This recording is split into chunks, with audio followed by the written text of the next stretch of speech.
Martin gave his life that all might be free. The civil rights movement that he led gave fresh emphasis to the timelessness of our ideals and inspired countless millions around the world. Welcome to Respecting Religion, a BJC podcast series where we look at religion, the law, and what's at stake for faith freedom today. I'm Amanda Tyler, Executive Director of BJC. We're dedicating today's show to the holiday that honors the Reverend Dr. Martin Luther King Jr. Here in 2024, we'll honor him and his commitment to freedom on Monday, January 15th. It's the third Monday of January, and it falls on his actual birthday this year. But for this podcast episode, we're going to go back to the first year it was a federal holiday, 1986. Today's episode features a speech from Coretta Scott King at a BJC event that fall, talking about the first celebration of the holiday and her hopes for future celebrations. Coretta Scott King was a leader in her own right, and her bio on the website of the King Center talks about her life and legacy. We'll link to that in our show notes, and I encourage you to take the time to learn more about her incredible contributions to our world. We'll also link to information on this year's celebration from the King Center, as well as information from the Progressive National Baptist Convention, which was the denominational home of Dr. King. Plus, PMBC is also one of BJC's Baptist member bodies. After Dr. King's assassination in 1968, Coretta Scott King began leading the charge to establish her husband's birthday as a national holiday, and the first celebration was in 1986. Here she is in October that same year, talking about plans for the second national holiday in honor of her late husband, and noting it's a day for a personal recommitment to fighting tyranny, poverty, racism, disease, and more. The Federal Holiday Commission's national theme for the second national holiday in honor of Martin Luther King Jr.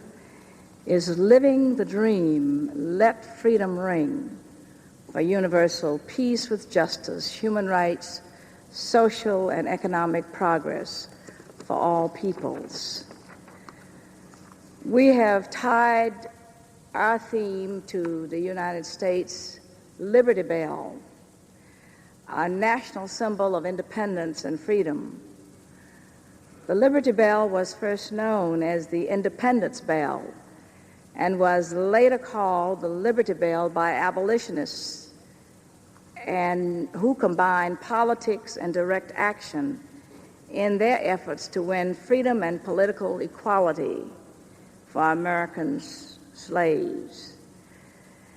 The national theme is also tied to Martin's famous I Have a Dream speech that he gave in 1963 at the March on Washington.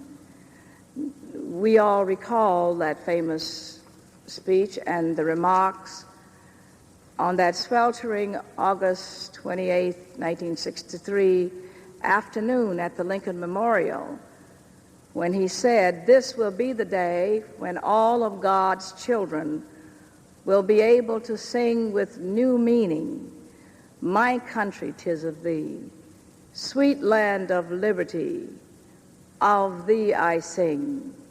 Land where my fathers died, land of the pilgrim's pride, from every mountainside, let freedom ring." America's founding fathers pledged to each other our lives, our fortunes, and our sacred heritage in defense of liberty and freedom. Martin Luther King Jr. was called upon to affirm this pledge by our founding fathers and to ask Americans to live up to these sacred ideals. Martin proclaimed the timeless message of love, peace with justice, and reconciliation to all nations. He believed strongly in universal peace with justice, and the national holiday in his honor affords an opportunity for people everywhere to act creatively and substantively in promoting peace. Martin believed in the promotion and exercise of human rights and fundamental freedoms. He supported decolonization in accordance with the principles of self-determination, fought to eliminate racial discrimination, and spoke out against apartheid. He preached about the enhancement of the quality of life, protection of the environment, and he challenged people of every nation to join together against the enemies of humankind: tyranny, poverty, racism, disease, and war. The national holiday in his honor is a time for personal recommitment and action to eradicate these evils.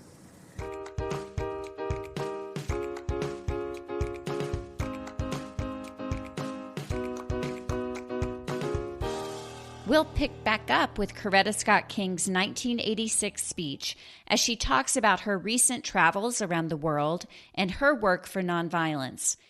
Not very long ago, I journeyed to the Philippines as the guest of President Corazon Aquino. I was pleased to be present for the tributes in honor of the life and legacy of her late husband, Senator Ninoy Aquino. Senator Aquino was carrying a statement on nonviolence, a statement of his nonviolent political intentions when he returned to Manila in 1983. But he never had the opportunity to read his statement. Instead, he was assassinated.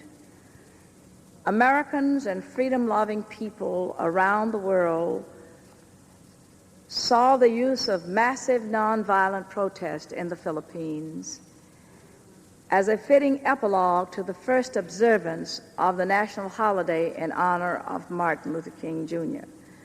And dedicated nonviolent action helped to bring about peaceful change in the government with very little bloodshed.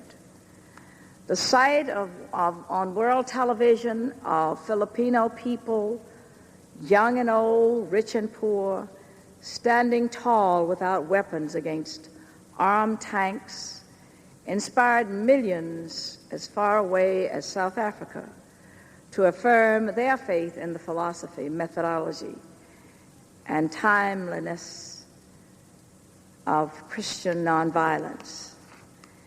In the same spirit of Christian nonviolence, President Aquino recently told an audience in Boston at Harvard University, "When you touch the humanity of an opponent, you reach his basic decency."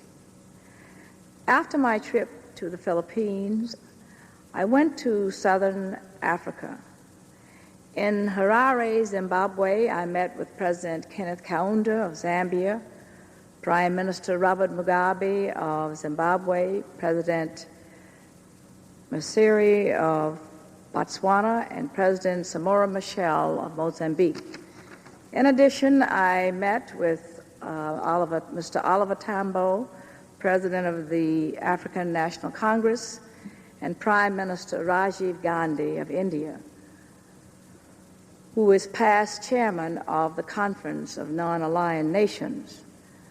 Our discussions with these leaders focused on the need for a cooperative effort to deal with the adverse regional challenges and consequences of apartheid in South Africa, peculiar economic problems of border states and the application of sanctions, and the possible impact of counter-sanctions imposed by South Africa.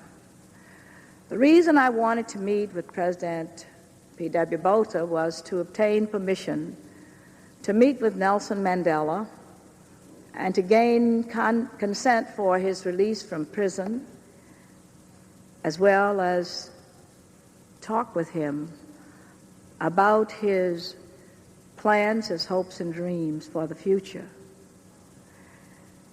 I also wanted, and of course you understand that only President Botha could grant this request. I also wanted to express my outrage and that of the King Center's officers and board members traveling with me, representing the larger board of directors of 50 people at the apartheid's regime, recent escalation of terror, and to urge President Botha to call a moratorium on violence. Although many doubted that he would be responsive to such an appeal, we proceeded with our plan for the meeting. We believed and still believe that even the most violent of adversaries can be approached in the true spirit of nonviolence. Mohandas Gandhi, for example, held frequent meetings with Boer General Jan Christian Smuts, his principal adversary in South Africa. At his enthronement, Bishop Tutu himself said, and I quote, "No matter how bad your brother may be, you can't renounce him. He may be a murderer or worse, but he remains your brother. P.W. Botha is indeed my brother." He continued to say, "and I must desire and pray the best for him." End of quote. Several black South African leaders were concerned about the timing of my meeting, which they felt was too soon after the terrible violence at Soweto and too close to the pending execution of anti-apartheid protesters. In the interest of international unity, we decided to postpone our meeting with Mr. Botha until a more acceptable time. Although we were not able to meet with Mr. Botha, we had numerous encouraging discussions with other white and black leaders of South Africa.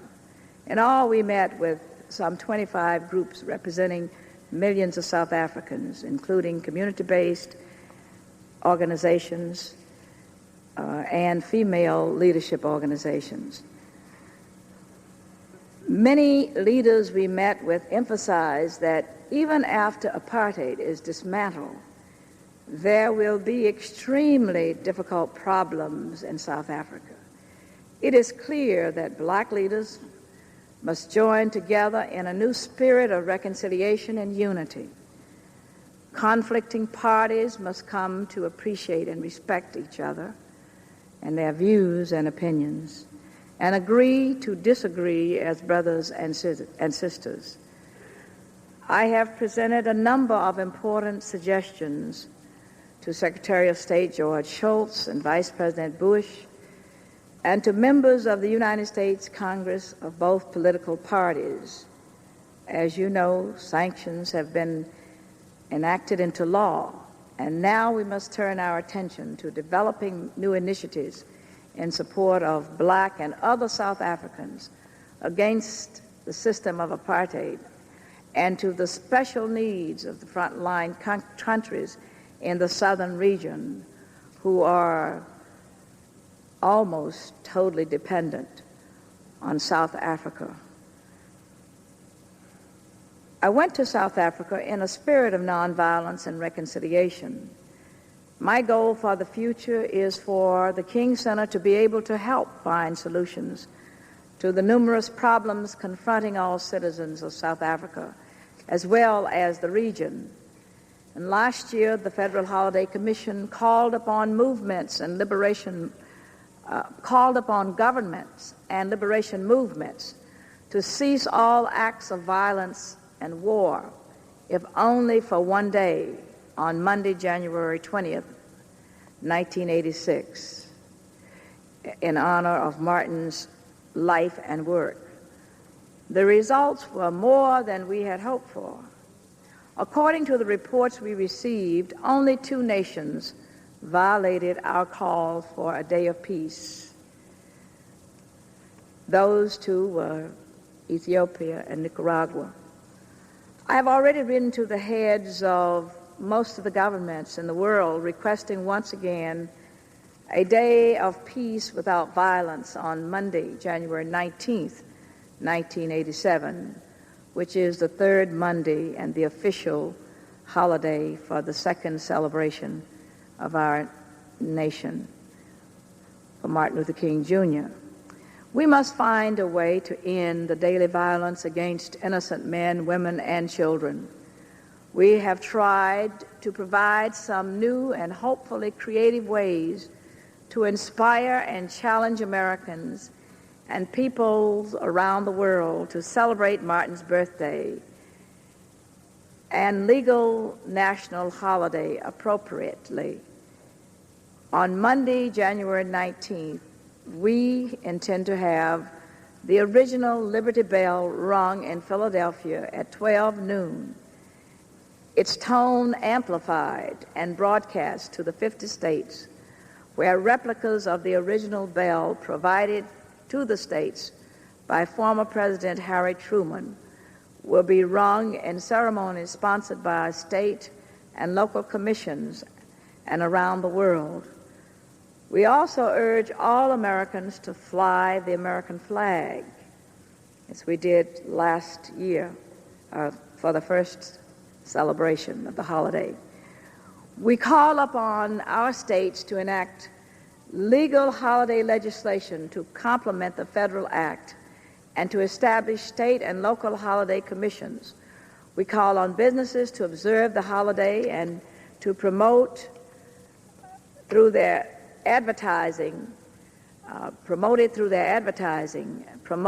and product sales. We call on public and private schools to conduct teach-ins on Martin and to establish formalized instruction on his life and work.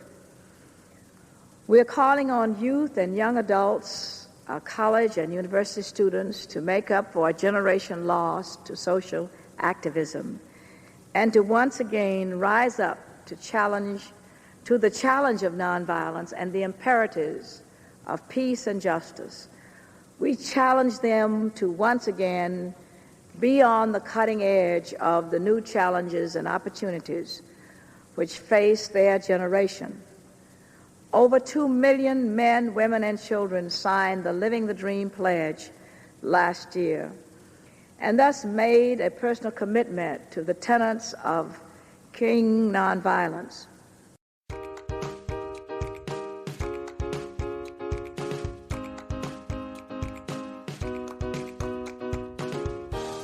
In this final segment, we'll bring you the conclusion of Coretta Scott King's speech given in October 1986. In this portion of her talk, she shares her hopes and dreams for the future of the Martin Luther King Jr. holiday. Here are her words presented almost 40 years ago. On Monday, January 20th, 1986, America began an exciting and new tradition of personal, national, and international dimensions in the celebration of a legal national holiday in honor of Martin. This holiday is so unique that many of us are not certain about just how we should celebrate it.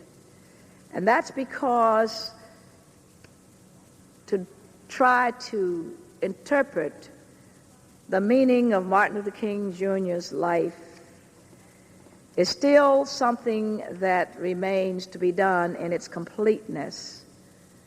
Perhaps it may take another 20, 25, maybe longer than 25, 50 years perhaps. An important part of our challenge for 1987 remains that of making the national holiday a truly all-American holiday, a day that will involve Americans of all races, cultures, religions, politics, and stations in life. Martin gave his life that all might be free. The civil rights movement that he led gave fresh emphasis to the timelessness of our ideals and inspired countless millions around the world. On Martin's holiday, we celebrate those unsung heroes and heroines, not only blacks, but of all races and religions, who struggled, suffered, persevered, and helped to change our nation for the better down through the ages. The extension of the Federal Holiday Commission provides us with the opportunity to fully institutionalize the national holiday in honor of Martin.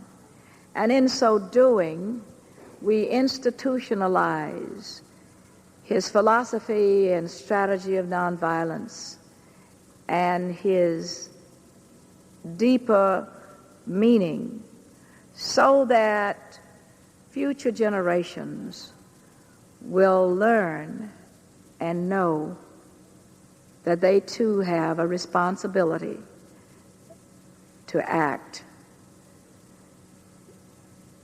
On the occasion of this holiday, I want young people of all races, religions, and cultures to be able to answer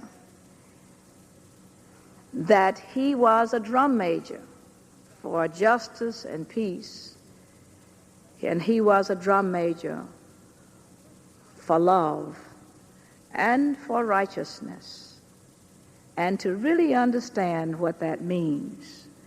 Understanding means internalizing.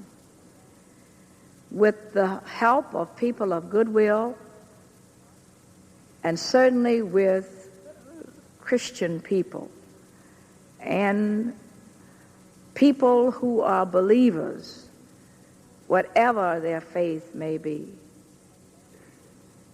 we can achieve the goal. May we rise up and meet the challenge and face a new opportunity to make our nation truly the just and democratic nation that I believe it was intended to be. If we do that, our children will rise up and call us blessed. Thank you for giving me the privilege of sharing this information with you, and hope that we can have many more years of working together to fulfill the dream that we all share. And in so doing, our own lives will be enhanced and fulfilled accordingly. Thank you.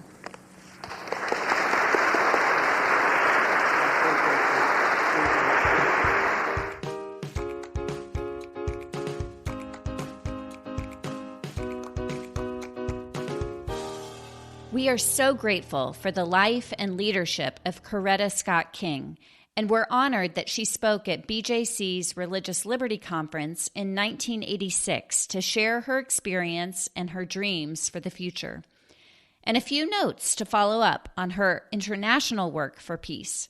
After the fall of apartheid in the 1990s, the King Center trained 300,000 new South African voters on the principles of nonviolence in preparation for the country's first multiracial election. You heard Mrs. King share in this speech that an attempt to connect with Nelson Mandela did not work out, but she later did stand with him in Johannesburg after he was elected president of South Africa.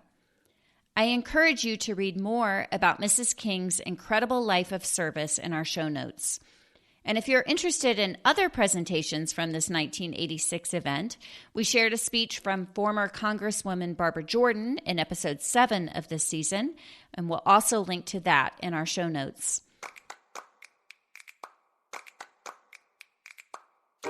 That brings us to the close of this episode of Respecting Religion.